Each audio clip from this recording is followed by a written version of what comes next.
everyone. Today we discuss the growing geopolitics of the Indian Ocean region.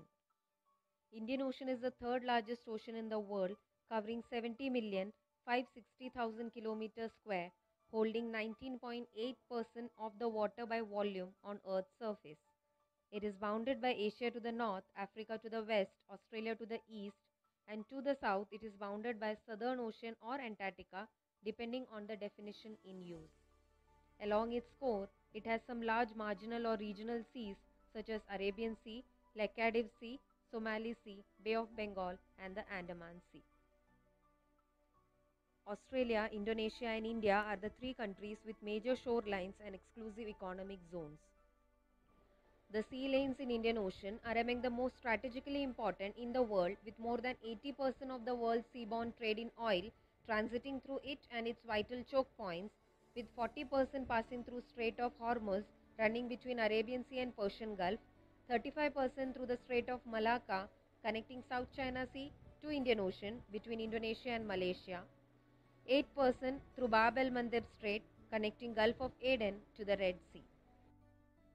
Thus, it provides major sea routes connecting Asia, Africa, Middle East with Europe and Americas. It carries a heavy traffic of petroleum and petroleum products from the oil fields of Persian Gulf and Indonesia. An estimated 40% of world's offshore production of oil comes from the Indian Ocean. Beach sands, rich in heavy minerals and offshore placer deposits, are actively exploited by bordering countries like India, Pakistan, South Africa, Indonesia, Sri Lanka, and Thailand. Chinese companies have made investments in several Indian Ocean ports like Gwadar in Pakistan, Hambantota and Colombo in Sri Lanka, Sonadia and Chittagong in Bangladesh. This has sparked debate about the strategic implications of these investments. On the context of the Chinese interest in investments in Indian Ocean, string of pearls is an interesting concept.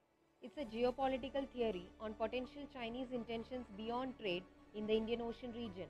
It refers to the network of Chinese military and commercial facilities and relationships along its sea lines of communication, which extend from the eastern coast of China mainland to the port of Sudan in the Horn of Africa.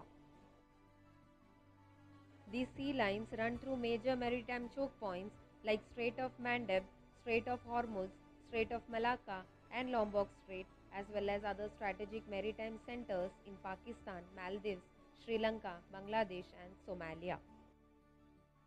The term string of pearls as a geopolitical concept was first used in an internal US Department of Defense report, Energy Futures in Asia, in 2005.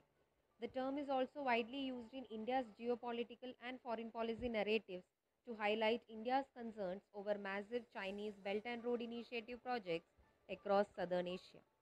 The formation of quadrilateral security dialogue consisting of US, India, Australia, and Japan is a direct result of China's assertive foreign and security policy in the Indo-Pacific region. China's rapid economic development over the last quarter century has been heavily dependent upon the foreign sources of energy, and it is likely that foreign sources of energy will prove even more critical to the continued growth of the Chinese economy. China is the world's largest oil consumer and the largest oil importer. Oil imported from the Gulf states and Africa comprises 70% of total Chinese oil imports and remains China's most critical source of energy apart from domestic coal burning and nuclear power. To meet future demands, China has signed a number of long-term contracts to develop Iranian oil fields and to build a pipeline, refinery, and port in Sudan for oil export. The overseas transport of oil from the existing production areas will continue to remain the primary mode of energy importation for the foreseeable future for China, since the efforts to secure new supply lines in Central Asia have proven difficult due to many reasons, at least till the completion of the Silk Road. Hence, the sea lines of communication that link the Chinese mainland with ports throughout the Middle East and coast of Africa have become a major source of conflict with respect to China's energy security. China's positions in the Indian Ocean consist primarily of commercial ports owned and operated by Chinese firms, as well as resupply stations operating in agreement with the Chinese central government. However, Chinese investment in Hambantota in Sri Lanka is seen by some Indian analysts as reflective of a wider encirclement strategy on the part of the Chinese. Similar port construction projects are also underway in Kyakpyu in Myanmar and Bangladesh. The Chinese government has financed a container shipping facility in Chittagong, which is widely identified as a pearl in the string. However, despite reports of Chittagong's potential military role for the Chinese, the Bangladeshi government has insisted that the port is of an entirely commercial nature and declared it off limits to military vessels. Furthermore, given Bangladesh's close economic ties to India and agreements for the expansion of Indian investment in Bangladeshi infrastructure projects, Chittagong's military significance for the Chinese is exaggerated beyond facts as reported. Chinese state-owned companies are also responsible for the construction of a railway link between Khartoum, the capital of Sudan, and Port Sudan, the country's major port on the Red Sea. Although Sudanese oil makes up only a fraction of total Chinese imports, China has invested over $10 billion in infrastructure projects in the country to take advantage of its substantial oil reserves. Chinese operations in Port Sudan are substantial but limited completely to the oil export. China has also invested in the port in Bagamoyo, Tanzania, to handle 20 million shipping containers annually, and the Chinese government has denied that this investment is intended to create a military capability. However, the Chinese People's Liberation Army support base in Djibouti is a military base operated by the Chinese People's Liberation Army Navy, located in Djibouti in the Horn of Africa. It is the plan's first overseas military base and was built at a cost of 590 million US dollars. Djibouti is strategically situated by the Bab el Mandeb Strait, which separates the Gulf of Aden from the Red Sea and guards the approaches to the Suez Canal.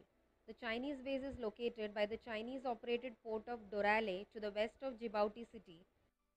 To the south of the city are several other foreign military bases, including US Navy, French Air Force, and Japan Self-Defense Force.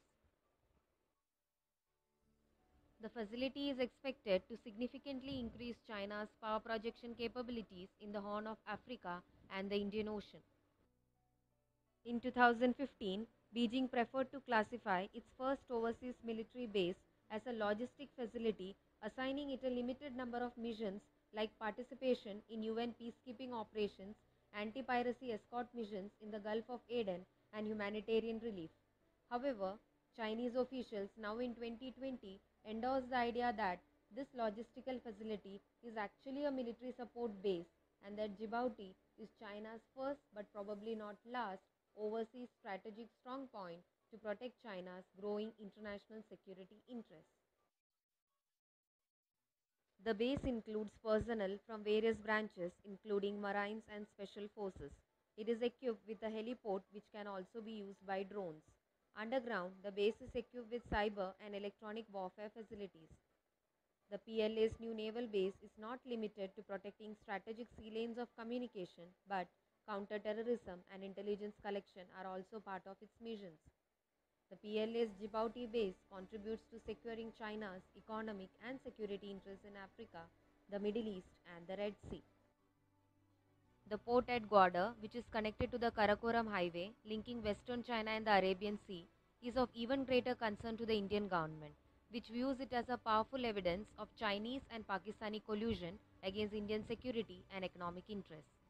For the Pakistani government, the Gwadar port is seen as having the potential of hedging against a potential Indian blockade of the port of Karachi, which currently handles 90% of Pakistani seaborne trade.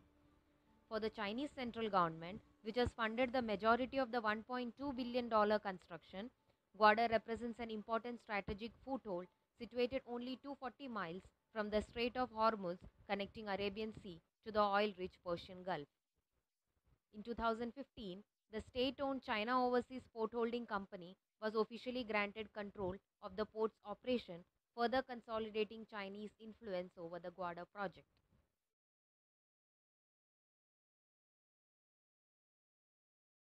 As per recent reports, a new Chinese high-security compound has been detected in the satellite imagery from the Gwadar region of the Balochistan province in Pakistan.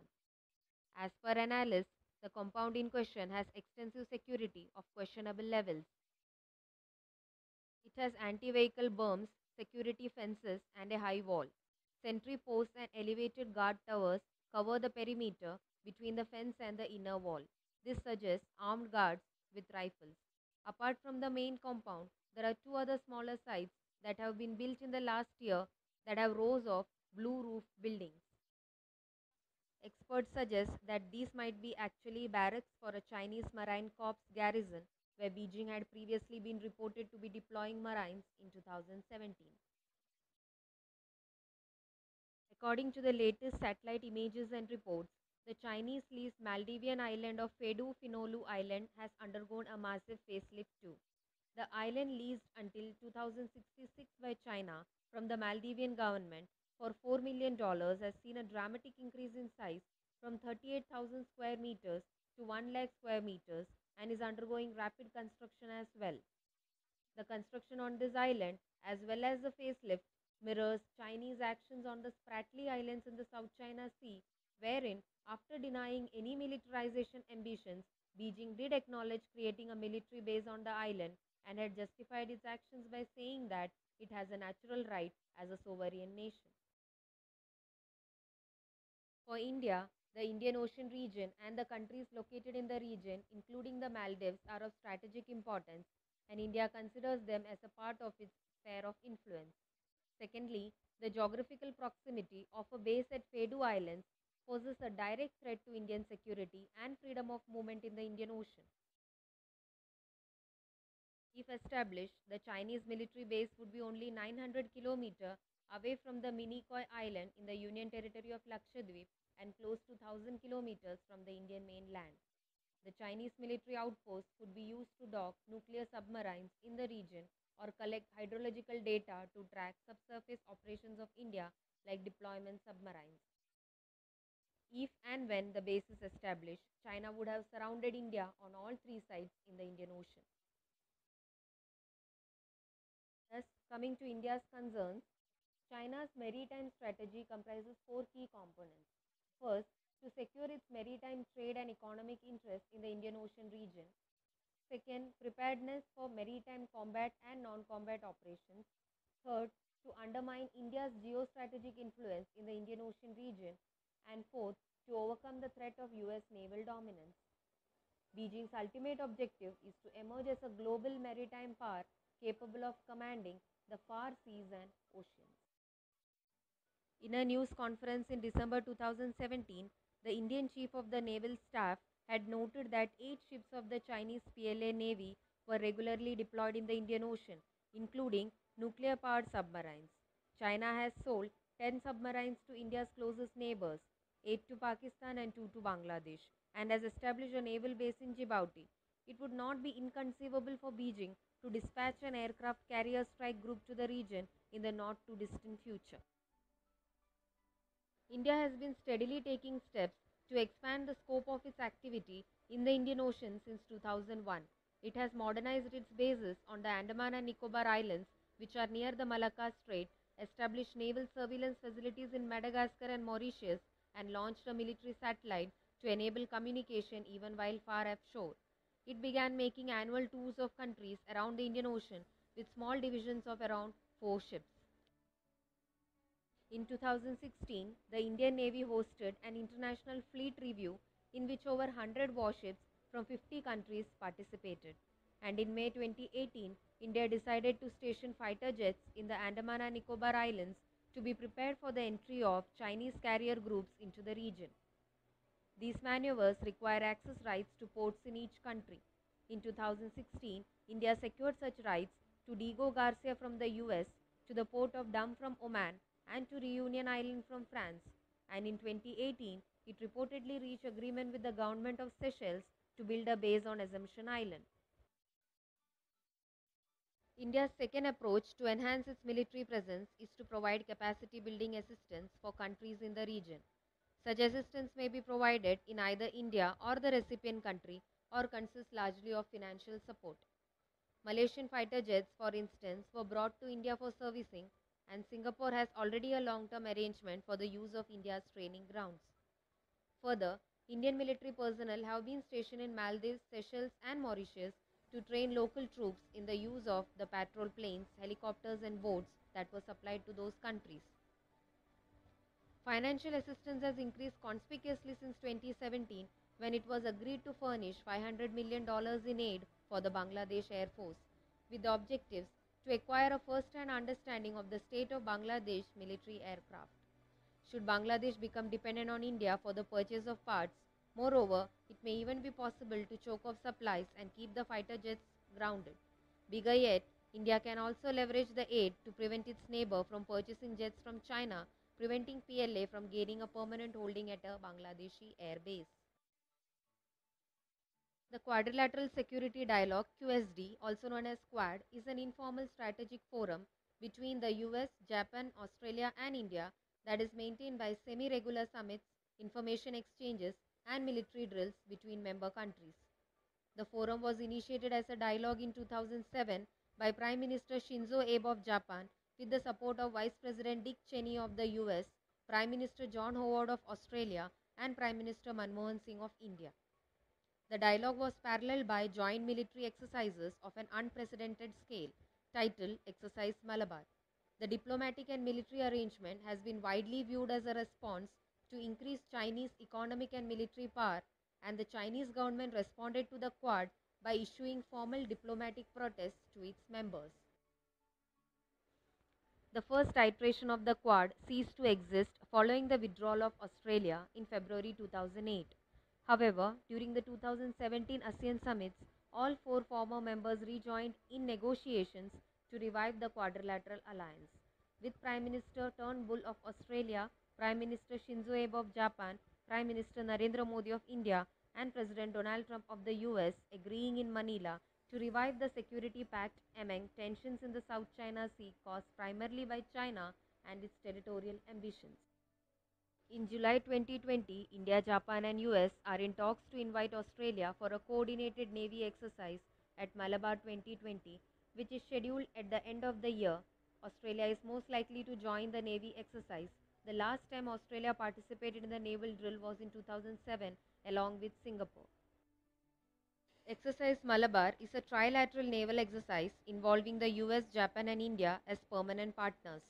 Originally begun in 1992 as a bilateral exercise between India and US, Japan became a permanent partner in 2015. Past non-permanent participants are Australia and Singapore. On Monday, 20th July 2020, Indian and US navies conducted a joint exercise at the Andaman and Nicobar Islands in what has been construed as a signal of intent to China following the bloody border confrontation in mid-June that came at the cost of 20 Indian Army personnel.